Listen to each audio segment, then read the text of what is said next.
厕所墙上长出了头发，缝隙里还有一点点红色印记，看着好像是血。主人轻轻拽了一下，就掉了好几根，吓得他赶紧停手，生怕拽出来个人头。而且厕所墙壁很厚，里面还是中空的，难不成里面真的有东西？房子呢是他们租的，才住进来2个月而已。房东过来左看右看，说可能是什么植物的种子发芽了而已啊，没什么大惊小怪的，反正我房子没问题，这墙里面什么东西都没有。说完直接就走了，但他却感觉事情并不简单。节目组剪掉了一段头发去找专家，专家看了半天，说这确实是人类的头发，那墙上为啥会长头发呢？专家猜测有人摔倒后撞碎了墙上瓷砖，头发就卡在了缝隙里。接着还做了个实验，把假发绑在锤子上，用力敲打瓷砖，果然真就有很多头发卡在了上面。但他却说自己根本就没有摔倒过，而且自己头发长度也不符合呀，那到底是谁的头发？他给出差的老公打电话，老公一听直接就说是他的头发。哎，咋回事呢？等老公出差回家后，果然就对上号了，头发长度也吻合。丈夫坦白说出差前喝多了，在厕所跌倒了，当时也没太在意，第2天直接就出差了，到现在头上还有个大包，嗨，又是虚惊一场。然而下面这家的厕所里也发生了一件怪事。他家厕所住了一个看不见的人，只要关上灯就会传来洗手的声音，哗啦哗啦的，肥皂上出现了奇怪的痕迹，地上也经常一片狼藉。打开灯呢却什么都没有，关键厕所都安装了防盗窗，地漏也是堵死的，不可能有东西能进来啊。这种怪异的现象整整持续了半年，搞得一家人精神崩溃，甚至怀疑是被什么不好的东西缠住了。节目组在厕所安装了摄像头，一夜过后查看录像，却看到了让人头皮发麻的一幕，马桶里竟然钻出来一只大老鼠啊！来到地面就开始疯狂破坏，发泄完又钻进马桶走了。主人这才恍然大悟，说有一次上厕所就感觉被什么东西顶了一下啊，现在想想都后怕，吓得他直接跑到了邻居家上厕所。关键他家在18楼啊，这老鼠是怎么钻上来的？这很不科学。专家说老鼠会游泳，马桶管道只有 S 弯的部位会存水，老鼠完全可以爬上来。专家决定用粘鼠板抓住它，围着马桶放了4个，但这老鼠成精了，好像意识到了危险，左闻闻右看看，迟迟没有来到地面，犹豫了好久，最终绕过粘鼠板跳了下来。毕竟是经历过大风大浪的老鼠，板子上的美食也不能诱惑它，它竟然推开了粘鼠板，一个风骚走位又溜回了马桶。工作人员决定用另一种方式阻止它，在楼下的总管道上安装了防回流输水阀，这样只能朝一个方向打开，老鼠就爬不上来了。这下世界安静了。然而下面这家厕所里好像也住了什么东西，他家的厕所会叫，只要静静的听就能听到咕呱咕呱的声音。有一次主人就看到一个黑影从洗手盆里钻了进去，好像是一个小动物，他们壮着胆子决定把这玩意儿吊出来，用绳子把虫子绑住，吊在半空等待它上钩。没一会儿果然钻出来一个什么东西，离近了一看，原来是一只青蛙，它直接一口就把虫子吞了，但感觉不对劲又吐了出来。奇怪，家里怎么会出现青蛙？而且他们家住在9楼，哎，这很不科学。刚开始以为是邻居家的宠物，但邻居却说家里并没有养宠物，楼上楼下都问过了，没有人养青蛙。专家研究了半天，说看着应该是典型的树蛙，虽然树蛙会爬墙，但是你这是9楼，树蛙根本是爬不上来的，洗手台的水管和马桶管道还不一样，不可能通过管道爬上来。专家猜测了很多原因，都被否定了啊，一筹莫展，没有任何线索。最后主人说之前从家里带来过一些生菜，专家恍然大悟，说蔬菜内部一般都会有虫卵或者小昆虫之类的，这只树蛙应该就是这样来到厕所的。接下来展开了营救，锯开水槽，树蛙就跳了出来，小小的一只，随后就呱呱呱的放生了。好了，我是月贝，关注我，每天一个迷惑行为大赏。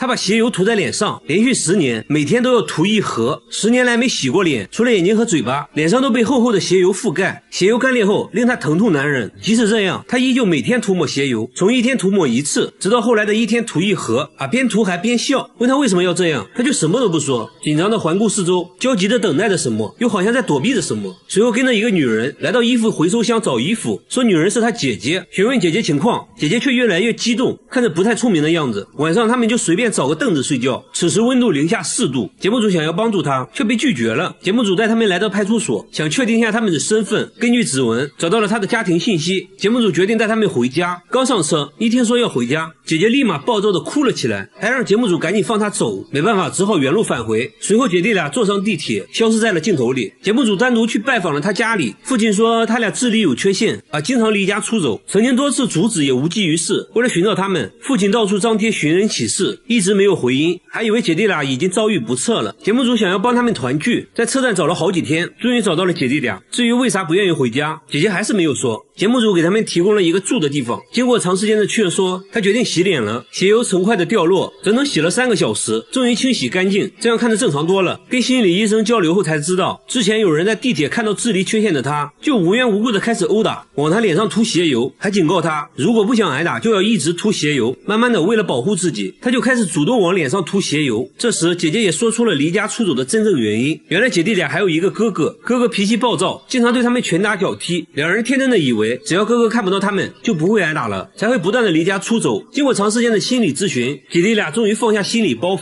同意回家，一家人终于团聚了，还表示以后不会再离家出走了。大妈38年没摘过口罩，即使睡觉也不摘，从没有人完整的看过她的脸。有人说口罩下面的脸非常恐怖，看了就会做噩梦，只有在她洗脸的时候会摘掉，但从不照镜子，洗完脸就要赶紧戴上。节目组想让大妈摘掉口罩，也被拒绝了。不仅如此，她还一直用手扶着脸，好像很痛苦的样子，说必须要手动把眼皮翻开才能看清东西。大妈从衣柜拿出自己年轻时的照片，看着很正常啊，为什么会变成现在这样？真的是奇怪。即使和家人一起吃饭，也不会摘口罩，自己独自一人在卧室吃，家人都20年没见过她的脸了，就连女儿拍结婚照她都没有参加，因为拍照要求摘口罩。经过长时间的沟通，大妈说出了自己的故事。原来她18岁结婚后生下了4个孩子，在生第5个孩子的时候，很不幸出生就夭折了，这对她打击很大，慢慢的嘴巴变得不听使唤，舌头也变得僵硬起来。大妈鼓足勇气摘下口罩，可以看到她的牙齿都掉光了，牙龈都是外翻的。医生说她这种情况就是心理原因导致的，很可能是孩子的夭折让她悲伤过度，以至于严重影响到了身体健康。医生给大妈制定了详细的康复规划，希望大妈赶快走出来吧。和大妈一样，下面这个大叔也喜欢戴着面具，一个戴着诡异面具的人在无人的芦苇丛中弹琴，穿着白衣服，看着十分诡异，即使在深夜也会传来琴声，看到有人靠近立马扛着琴跑了。联想到最近发生的一起凶杀案，工作人员觉得这人可能不简单。第二天又见到了他，正戴着面具做表演。有人说他在街上弹琴已经有2年了，从来没有人见过他的真面目，都很好奇面具下的脸长什么样。表演结束后，他终于摘下了面具，满头大汗。那他为啥要一直戴着面具？原来啊，他的梦想是当一名钢琴家，但只要上台表演就会非常恐惧，手脚不停出汗，以至于失误不断。慢慢的，只要有人在，自己就无法弹琴，他不得不放弃了梦想，当起了快递员。偶然的一次，当他戴上面具弹琴时，各种恐惧紧张一下子都不见了。他开始尝试在街上戴面具表演，没想到大家都很喜欢看。他说刚开始很在乎别人的眼光，那现在戴上面具后，他不用在乎别人的感受了，感觉非常自在。节目组建议他摘掉面具表演，他内心还是非常犹豫。第二天下班后，他照常戴着面具表演。表演结束，他突然举起了牌子，上面写了自己一直戴面具的原因。这一刻，他决定摘掉面具，众人纷纷鼓掌支持。他不再紧张，不再恐惧，非常轻松地弹奏了一曲。所以说，直面内心的恐惧才是治疗心理问题的关键。大叔是非常值得我们学习的。这位96岁的奶奶曾经死过，但又活了过来，不仅长出了黑头发，还长出了新牙。村民都曾参加过她的葬礼，而此刻她却在厨房做饭，看起来非常健康。她记得自己生病住院，但完全不记得自己死而复生的经历。面对节目组的质疑，老人的女儿说，这一切都是真的。当时在医院里，母亲就停止了呼吸，我们连衣服和板板都为她准备好了。原来老太太之前突发心脏病，送到医院抢救后，医生也无能为力，于是就把老太太接回了家。万万没想到，在她停止呼吸3小时后，老太太突然开始咳嗽，慢慢的恢复了生命迹象。家人都感到很震惊，医生听说后也感到很惊讶。不仅如此，死而复生的她整个身体也发生了变化。首先就是视力变好了，穿针引线已经不用戴老花镜了，而且后脑勺开始长出黑头发，皮肤也变得很光滑，连老年斑都消失了。节目组甚至忍不住伸手感受了一下，但是你礼貌吗这样？女儿说她以前走路必须要用拐杖，但是现在不仅不需要拐杖，还能下地干活。更令节目组感到震惊的是，老太太竟然长出了新牙。为此节目组邀請了专家看到后大跌眼镜，是真的大跌眼镜。 치아가 새로 나오는 건 분명히 맞습니다. 95세 나이에 또 이가 나온다면 虽然好像很难解释这种现象，但是看到老太太健健康康的，一家人都很开心。那最后就祝她永远健康快乐吧。和老太太一样死而复生的，还有下面这只狗狗。这是一只从坟墓里爬出来的狗，在它死后的第5天，自己一瘸一拐地爬回了家。主人看到它回来，头发都炸起来了，而且旺财后腿受了严重的伤，只能用前腿爬行。这一切要从5天前说起。那天主人在田里干活，旺财在马路上溜达，一个没注意就被过往的车碾压了。当主人赶过来的时候，旺财已经奄奄一息。没一会儿，旺财就闭上了眼睛，停止了呼吸。主人非常伤心，然后邻居帮忙把旺财埋在了山上。但就在5天后，主人在院子里突然听到一声熟悉的狗叫。叫。刚开始她以为自己幻听了，没太在意，但随后她老公也听到了狗叫声，于是他们朝声音的方向搜寻，最后在房子附近的沟里发现了旺财。主人感到很不可思议，邻居也很内疚，毕竟是自己误以为旺财死了，才帮忙埋起来的。此时旺财的身体情况很差，宠物医生对他进行了全面检查，发现旺财后腿已经粉碎性骨折了。那么这种情况下，他是如何从半米深的坑里爬出来的？为此，节目组邀请了动物行为专家。专家分析后说，当时掩埋旺财的土壤颗粒很大，还混合着很多杂草，使得空气能够流通，这很利于他爬出坟墓。破土而出的旺财就这样沿着回家的路一点点爬行，最后爬到了家附近的沟里。沟里面的水帮助他生存了4天，最终被主人在这里发现。随后，医生给旺财做了骨折手术，手术很成功，骨头都恢复了原位。那就希望旺财早日康复。勇敢狗狗不怕困难，他们都是经历过死亡的。而下面这位是每天都会神秘消失。这个男人说他妈妈每天晚上都会神秘消失，于是节目组趁白天赶紧去见了他妈妈。原来是小狗的妈妈。主人说每天晚上都看不到它，天亮了又会准时出现。主人只能再次把小白拴起来，问题是它一直被链子锁着，而且锁扣需要按压才能打开。小白无论如何都是无法挣脱锁链的。开锁专家也说，这种锁扣只有人才可以打开。专家认为是有人故意帮小白解开的，但是家里其他人都说没有帮小白解开过锁链。没办法，节目组决定安装摄像机，全程拍摄。刚开始一切正常，时间来到半夜2点13，突然一阵声响惊动了节目组，接着就发现小白已经消失了，狗窝里只剩下了狗宝宝。节目组赶紧查看录像，小白刚开始只是来回徘徊，突然在没有任何人帮助的情况下，锁扣就被打开了，接着小白就消失在漫漫黑夜里。为了解开谜团，节目组又邀请了动物专家。专家反复观看录像后，终于发现了问题。锁链是用一根电线制作的，当小白来回走动时，就会把锁链拧起来，利用巧劲别开了锁扣。刚开始的时候，小白可能意外打开了一次，慢慢的他就对开锁越来越熟练，毕竟没有困难的工作，只有勇敢的狗狗。现在问题又来了，小白为什么要选择晚上消失？专家通过分析后发现，原来小白消失是为了来后院吃狗粮。专家表示，小白是个尽职的母亲，她知道要想喂好孩子，自己就要保证营养，才会每天偷偷跑出来加餐。主人感到很内疚，决定以后在小白的狗粮里再多加上1盒罐头。最后我还有个疑问，为什么小白的2个孩子是不同的品种啊？知道的评论区说一下。好了，我是月贝，关注我，让我们一起走进科学。他每天都要吃牙签，吃饭要先摆上3盒牙签，1根牙签就着1口米饭，500根1盒的牙签，每天3盒就是1500根，直接成了他的主食，边吃还边笑。好吃，特别好吃，比柚子香。打牌的时候就当成零食吃，一根根往嘴里塞。床头也放满了牙签和一次性筷子，方便看电视的时候吃。逛街的时候，她甚至连扇子都想尝一尝。最急的人是她老公，怕她吃死了，也试图阻止她，但她根本不听，反而还认为正是牙签救了她的命，这又是为啥？她也不解释。现在还变本加厉，觉得牙签不过瘾了，直接吃起了筷子，说筷子吃着有嚼劲，口感也比牙签好。她老公真的害怕了，切了点水果让她改善一下，她看都没看，直接丢在一边，对着托盘口水直流，要让老公把托盘劈了给她吃。老公都要疯了，这玩意能吃吗？这个时候绝对不能再惯着她了。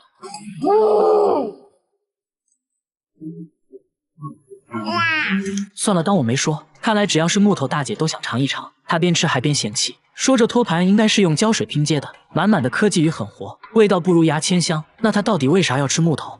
真的是奇怪。大家又给她找来了一堆木制品，大姐一尝，这不还是科技与狠活吗？都是用油漆刷过的，一点都不好吃。总结下来还是牙签好吃。就在这时，她终于告诉了大家吃牙签的原因。原来她之前患有严重的胃病，有天痛到无法忍受，莫名其妙吃了1根牙签，没想到胃里一下就不痛了。从那以后只要胃疼就会吃牙签，竟然还慢慢吃上瘾了，宁可不吃饭也要吃牙签。大家现在都想知道她身体真的健康吗？一旁的老公终于讲话了，说带她去医院检查过，胃病真的好了，身体啥毛病没有。现在他们的问题就是牙签很贵，吃不起了。为此街坊邻居都来支持，纷纷送上牙签。不得不说大姐的牙口真好，真是大千世界无奇不有啊！大家千万不要模仿哦。凌晨3点，全村人都不睡觉，全部守在一个摄像机前面。摄像机正对着黑漆漆的街道，只为听到一个熟悉又恐怖的声音。村里人最近被这怪声搞得精神崩溃，一到凌晨3点，整个村子就会传来类似电话拨号的声音。女孩说声音是从1个月前开始的，接着播放了自己录到的声音。节目组决定等待声音出现，就在3点整，声音如约而至。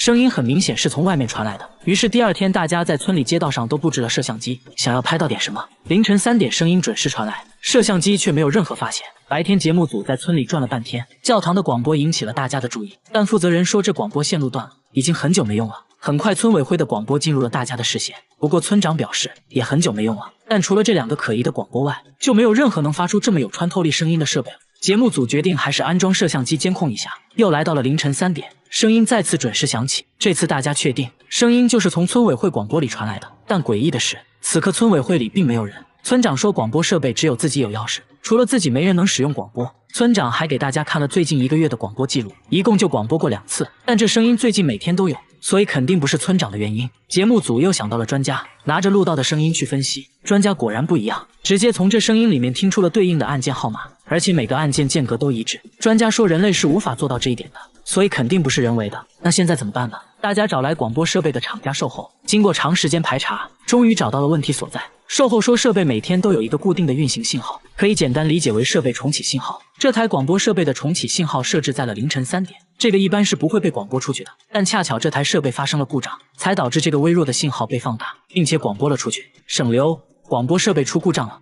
他每次坐地铁都要先把鞋油涂在脸上，连续10年每天涂1盒，10年来没洗过脸，厚厚的鞋油像抹了一层沥青，干裂后令他疼痛难忍。即使这样，他依旧每天涂抹。问他为什么要这样做，他却什么都不说，紧张地环顾四周，焦急地等待着什么，又好像在躲避着什么。随后等来一个女人，女人带他来到救济站吃饭。这里的工作人员说，女人是他姐姐，他们这样已经10年了，大家都不知道发生过什么。记者决定上前询问姐姐情况，没想到姐姐看到镜头越来越激动，冲着节目组大喊大叫。随后2人快速离开，又跑到了地铁站，随便找了个躺椅准备睡觉。此时气温只有4度，记者担心他们冻出病，提出要帮他们订房间，却被拒绝了。记者不忍心看他挨冻，脱下自己的外套给了他。白天还没等节目组找他们，他们就急匆匆找到了节目组，把外套还了回来。第一次对记者说了谢谢，说不是自己的东西不能要。大家把姐弟俩带到了派出所，经过一番调查，总算搞清了他们的身份，家里父母健在，还有一个哥哥。大家随即决定带姐弟俩回家。刚上车一听说要回家，姐姐立马情绪失控，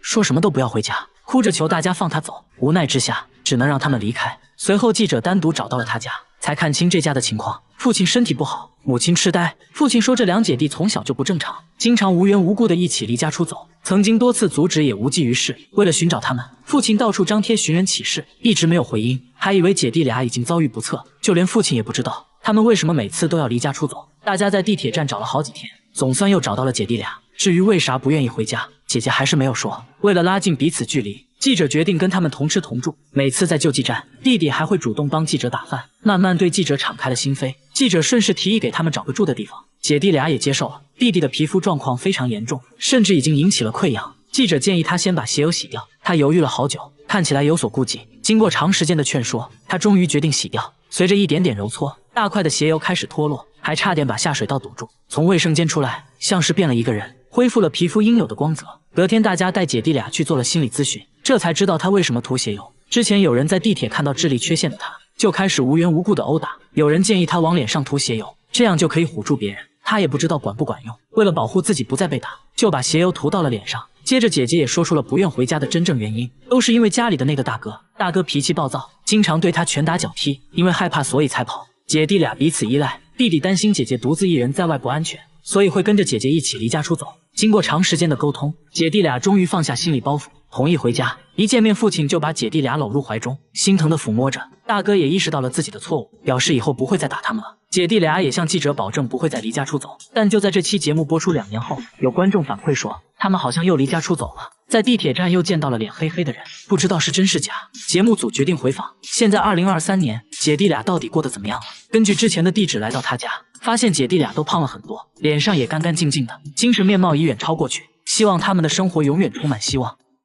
村里老人每天不吃饭也要来这条小溪里泡一泡，他们说小溪里的石头会按摩，用手摸一下，肌肉就会剧烈跳动，酥麻的感觉瞬间传遍全身。流过石头的水好像也有魔力，村里人像疯了一样泡在水里，说泡完神清气爽，有的还会把这水接回家，一脸笑意的表示喝了它有神奇的力量。记者忍不住了，说什么都要感受一下。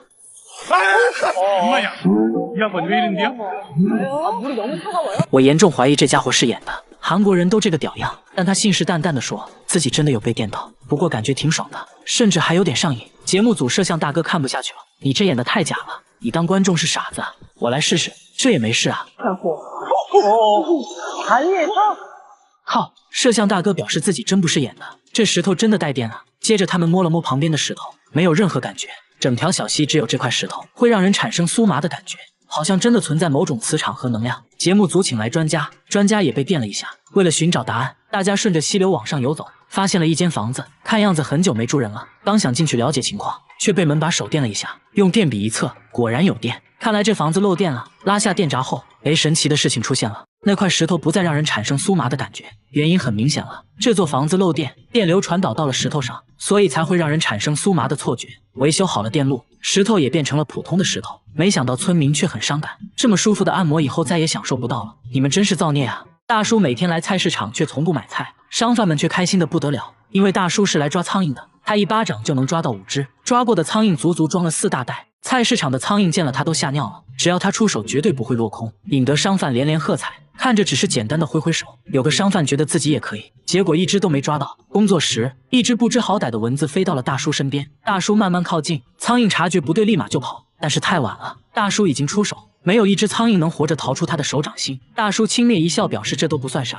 紧接着他表情严肃起来，眼神快速扫描，原来屋顶还趴着一只。大叔迅速丢出纸团，苍蝇瞬间成了肉泥。大叔对蚊子恨之入骨是有原因的，都是因为13年前的一件小事。当时正在和客户谈合作，没成想菜里竟然出现了一只死苍蝇，客户愤然离去，20万元的订单也随之丢了。仅仅因为一个苍蝇就损失了20万。大叔越想越气，发誓只要有他在的地方绝对不允许有苍蝇。从那以后，他开始训练自己的反应力，苦练抓银龙抓手，对着树练习7伤拳，手背都磨出了厚厚的老茧。就这样练就了100%空手抓苍蝇的绝技。1年时间内抓到的苍蝇装满了4大袋，还把苍蝇做成了标本，就是为了更好的研究它。正所谓知己知彼，百战百胜。现在大叔还开了一个昆虫消杀公司，只要别人一个电话，他就会带着员工上门抓苍蝇，一边用扑蝇器，一边大叔徒手抓。结果扑蝇器还没有大叔的效率高，不得不说大叔的技能真的很实用啊。这座没人住的房子里，经常传来说话的声音，还一直出现一些新鲜食物。附近的村民说，每天晚上都会出现一个男人，但房子的主人4年前就去世了。那这房子里面到底是谁？节目组决定在门口蹲守。这时，一个穿着白色衣服的人走进了房子，工作人员小心翼翼地靠近，只见他拿出了一堆盒饭，接着和照片上的人说话，甚至还喂照片吃饭。喂了一口饭后，他好像感觉到照片上的人对饭菜不满意，他接着说明天带个大鸡腿。工作人员上门询问，他说照片是他哥哥，照片后面还摆着哥哥的骨灰盒。自从哥哥去世后，他就一直和哥哥的照片一起吃饭，一起睡觉。起床后第一件事就是擦照片，给哥哥道别后就回到了自己的家，家里也摆满了哥哥的照片，还一直对着照片说话。妻子也见怪不怪了，原来在他们小时候父母就去世了，哥哥不得不辍学打工，承担起了照顾弟弟们的责任，还说哥哥经常把好吃的让给他们，因为哥哥去世的时候自己没来得及参加葬礼，感觉非常愧疚，久久无法释怀，只想尽量去弥补遗憾，所以才会一直陪着哥哥。好了，我是预备关注我，每天一个迷惑行为大赏。每到晚上7点，理发店的感应门就会自动打开，但门口一个人都没有。然而在白天，门却可以正常工作，一旦到了晚上7点，门就会诡异的自动开关，就好像有什么东西要进来一样。即使在众目睽睽之下，依然自动打开，顾客都觉得很不可思议。店主联系了感应门厂家，厂家却是一切正常。店员猜测可能是地板上的头发影响到了传感器。为了验证这一说法，他们抓起一把头发丢在门口，门还真的打开了。但有人不同意这种说法，如果要达到这种效果的话，头发必须要一直在门口掉落才可以。另一个员工猜测可能是对面那个神秘人操控的，他总是蹲在对面台阶上看着理发店，但想想也不对，即使他不在的时候，门也会自动开关。第3个员工认为可能是灯光影响到了传感器，因为他家的招牌灯都是7点开始亮，这个看着最有可能。接着关掉了店内所有灯光，果然门就停止了移动，但没过2分钟又开始自动开关。很明显，所有猜测都是错的。这时顾客说出了另一种可能，因为之前这附近就出过车祸，可能真的有鬼，而且是一个想剪头发的鬼，因为没有钱，所以一直在门口徘徊。店员开玩笑似的对着门口喊道，进来吧，给你免费剪头发。没想到本来正在关闭的门瞬间就打开了，大家都快吓尿了。但凡事要讲科学，我们找来了经验丰富的维修师傅，师傅拆开感应门的控制部件，又是测电流又是测电压，研究了好几个小时都没有找到原因。师傅说一切看起来都是好的，感觉真的有一股神秘的力量在操控着感应门，这还真成了未解之谜。下面这个村子也正在遭受声音的困扰，村子里整天传来敲打钢管的声音，声音每隔2小时出现一次，已经持续了3个月，很多村民都无法睡觉，甚至还报过警，依然没有任何发现。专家分析了声音，发现声音间隔不一样，很明显是有人故意制造的。节目组在村里安装了多个摄像头，还是只能听到声音，却找不到任何奇怪的人。在村里排查了好久，终于确定了声音的大体位置。有个村民说，之前也怀疑过这里，但只要上前查看，声音就会停止。工作人员继续在附近排查。这时，一位神秘的村民向节目组反映，说他知道声音来源，说是自己丢垃圾时偶然发现的，确定声音就是从那扇窗户里传出来的。那这样好办了，架起摄像机对准窗户，等待声音出现。几分钟后，窗户突然被打开，只见有个人在敲着什么东西，接着就传来了熟悉的敲打声。工作人员赶紧上前询问，敲了半天门也没人回应。第二天，节目组继续上门拜访，这次门终于开了，问他为什么要发出声音，他却说自己也是受害者，楼上一直有人穿着高跟鞋在家走路，自己为了反击才发出声音作为警告。节目组询问楼上邻居，邻居却说自己从来不会在家里穿高跟鞋。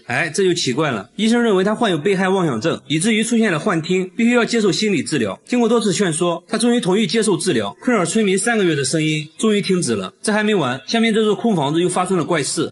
他家天花板上出现了一个诡异的洞，洞口会流出黄色液体，还经常传来奇怪的声音，洞的数量不断增加，第二天就多出来好几个，有大有小，形状各异。用内窥镜往洞里一看，却发现了一个更惊人的秘密。刚开始呢，他还以为是蟑螂，丈夫拿着杀虫剂一阵猛喷，再仔细一看，才发现是个洞。天花板上怎么会有洞呢？吓得他赶紧去找物业。物业说30年来从未听说过这种事情，也没有别的住户反映过。物业表示他们管不了，主人现在很害怕，找来节目组。节目组猜测呢，可能是孩子拿玩具捅破的，但孩子说不是自己。现在谁还玩玩具啊？都是看手机。想想也是，就算用筷子也不能戳破天花板。随后拿内窥镜伸到里面一看，竟然发现了一坨毛发，还有很多墙纸碎片。主人还说，天花板经常传来奇怪的声音，有时咯吱咯吱的，有时呢又像玻璃球掉在了地上。难道天花板有什么生物？主人听到这里，瞬间起了一身鸡皮疙瘩，因为天花板没有出口啊，所以这东西应该还在天花板上。节目组把摄像机对准天花板，准备等它再次打洞的时候抓现行，但一直过了3天都没再出现新洞口，也没再听到奇怪的声音。没办法了，必须要请专家了。专家在壁橱里也发现了一团毛发，很明显不是人的头发，还发现了一坨便便。专家仔细观察后说，这东西啊应该就是老鼠，但他们住在7楼，天花板怎么可能会有老鼠呢？专家说一定是通过一些缝隙钻进去的，进去之后呢就被困住了，不知道怎么出来，所以才会打洞。至于最近呢都没有什么动静，专家认为老鼠已经逃走了。那它到底是怎么钻进天花板的？专家拆掉通风管道后，发现管道附近有个明显的裂缝，老鼠就是通过这个缝隙钻进来的，最后也是通过缝隙逃走的。为了防止老鼠再次进来，他们堵住了通风管道的缝隙，重新贴上了新的壁纸，一切恢复了正常。然而下面这个房子又出现了新问题，在海边一座孤零零的房子里，每天都会传来呲啦呲啦的声音，房子外面还有个神秘的图腾，看着非常诡异。有人说房子里住着海王，声音是他磨三叉戟时发出的。工作人员才不信，壮着胆子上前查看，发现大门竟然是开着的。不怕死的工作人员走了进去，里面一片漆黑，突然灯就亮了，映入眼帘的就是用胶带铺成的地板，用了2种颜色的胶带交叉覆盖，形成了特殊的花纹。抬头一看更夸张，房子的墙壁全部贴上了绿色胶带。不仅如此，卧室也完全用胶带覆盖。这时主人出现了，不是海王，而是一位老奶奶。奶奶说这没有什么大惊小怪的，自己喜欢这样的装修风格，足足用了4年才全部完成。那外面的图腾代表着什么？奶奶说图腾没什么特殊含义，是这个房子的装修图，自己就是按照图腾来装修房子的。但每隔一段时间，胶带就会失去光泽，奶奶就会重新贴一遍新胶带，不一会儿就用完了1卷胶带，还说1周就要用掉300卷。打开橱子，里面存放了大量胶带。他为什么会有这种迷惑行为？原来40年前他的身体出现了问题，以至于不能出门，为了锻炼身体，才决定用胶带装饰房子，顺便呢锻炼身体。没想到现在身体越来越健康，所以就坚持每天贴胶带了。但是要论迷惑行为，还得看下面这位大叔。这座公寓每到深夜就会叫，公寓的住户苦不堪言，有人说听起来像青蛙在叫，又像是什么东西在楼梯上跳。节目组循声来到一位住户家里，只见声音越来越大，打开灯后让人哭笑不得，原来是大叔磨牙的声音，磨的那叫一个响，